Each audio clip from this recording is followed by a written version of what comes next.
DPWH, pag-aaralan ng mga alternatibong paraan para matukoy o matuloy at mapabilis ang planong EDSA rehabilitation.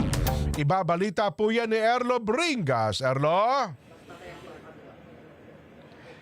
Kuya Jen, tiniyak ngayon ng DPWH o Department of Public Works and Highways na magtutuloy sila sa paghahanap ng mga alternatibong paraan para matuloy at mapabilis din ang planong rehabilitasyon ng EDSA. Ginawa ng ahensya ang nasabing pahayag na yan kasunod pa rin nga ng naging suspensyon ng EDSA rebuild sa naging direktiba na rin ni Pangulong Ferdinand Marcos Jr. nitong linggo at nabatid ang nasabing proyekto ay nagkakahalaga nga ng 8.7 billion pesos.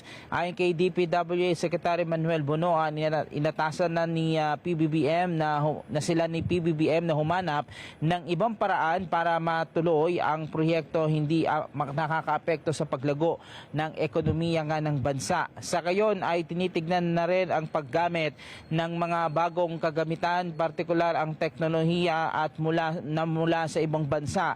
Inaasahan naman na sa tulong ng mga ito ay mas mapapadali yung paggawa ng mga nasabing proyekto para hindi maapektuhan ang mga motorista at mga negosyo maging ang mga commuter na araw-araw na binubuno ang napaka-traffic na kalsada na EDSA. Hindi naman sa ngayon ng kalihim sa suhestyon na magtayo ng second level na kalsada sa EDSA dahil magdudulot lang ito ng mas matagal na panahon para matapos nga ang proyekto.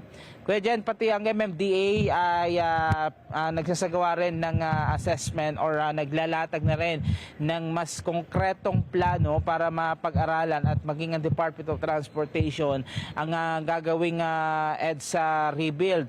Ito yung ginawa kasi cancellation o suspension ni PBBM ay para mabigyan ng ample time yung mga government agencies at yung mga kinaukulan na paghandaan ito. Kasi kung itutuloy ito ng Hunyo ay posibleng makaapekto nga sa araw ng pasukan o balik eskwela ng mga kabataan. Yung muna latest mula rito sa Quezon City, Erlo Bringas para sa 100% balita.